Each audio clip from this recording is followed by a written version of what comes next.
Alright buddy, welcome back. This is Cichlids and Bettas 101.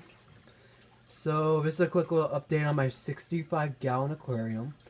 So as you can see, there's some changes made from the last video we did, obviously. So we added some plants, as I think most of you can tell. I had a plant here and back there.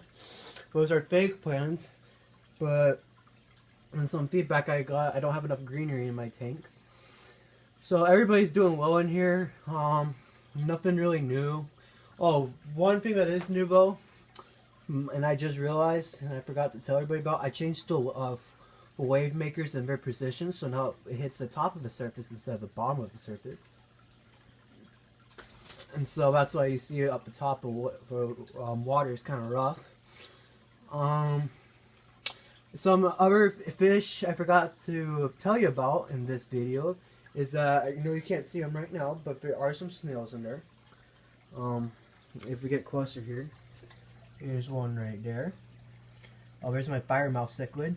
I also have the Cory catfish, as you guys can tell. And here I have an algae eater, which is right there. I also have a Jack Dempsey, which is probably my most favorite fish of all of them in here. And then somewhere else in here, which I have no idea where, but I'm sure they'll come out eventually. I have two large Plecamus plecos.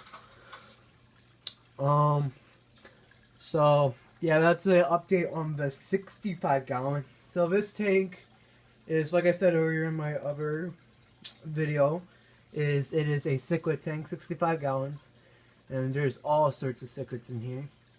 As you can tell, all different colors, shapes, sizes. One thing most people ask about, people might ask is, well, why do you put the wave makers on towards the surface where the waves can get rough? Well, if you put it towards the surface, that wind or that power of a wave maker will hit the surface. Yeah, it's gonna make the water rough, but it's gonna also make when the force of the air going towards the surface will also bounce off the wave or the water at the top and bounce back down into the aquarium. So the circulation is completely going through the aquarium right now, as you can see. So there is the update on my cichlid tank. If we go down here, I have my Betta tank.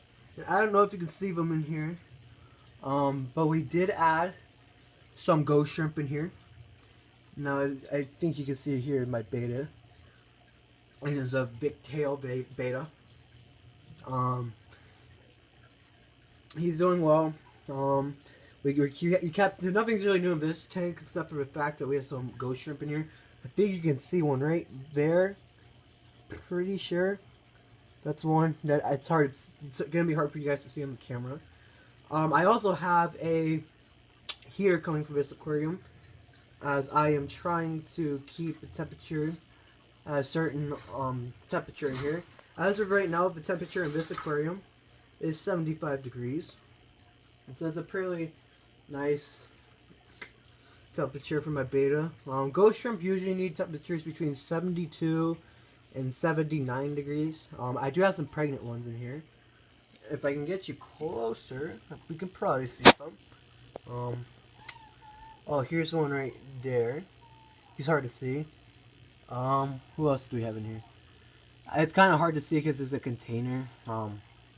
I made this container. This is a homemade aquarium actually, and I made it because the original aquarium he had, or tank, I should say, he had broke, and so I moved him into this. And this is not very good and not very healthy at all. So I took an old storage bin and made him a new aquarium, or tank I should say. And so yeah, there's that's actually a house light up here. A lot of people say, well, your Betta's going to die in these kind of conditions. And actually, Bettas won't die in these kind of conditions. It's perfectly easy to set one of these up at home. Just find a used container that you no longer use and just make what I did, a homemade filter, or go buy one at the store. I'm sure they cost like maybe $5–10 the most. Don't get a big filter. because if you don't have a big Betta tank, then don't get a big filter. Obviously, buy a small tank, or I mean a small filter for a small tank. So yeah, nothing new in this tank really at this point, except the ghost shrimp. The ghost shrimp I'm actually gonna probably breed, and then I will probably feed in my big tank of my cichlids. Oh, and one other thing about African cichlids, or just cichlids in general, pretty much is I don't think a lot of people know about this, but there's believed, now it's not confirmed, but it's believed to be over 600 species of cichlids, ranging from African to Oscars to corlids to assorted cichlids to peacocks to fire mouse to Jack Dempsey's. There's a lot of cichlids out there. Each cichlid, you should get along with each other fine. Some are going to go in different sizes. Obviously George here. And George right there, the gold one. He's obviously a bigger type of cichlid because he's an Oscar. And with Oscars can get really big. So yeah, other than that, there's nothing really new. This is everybody's doing pretty well, and yeah.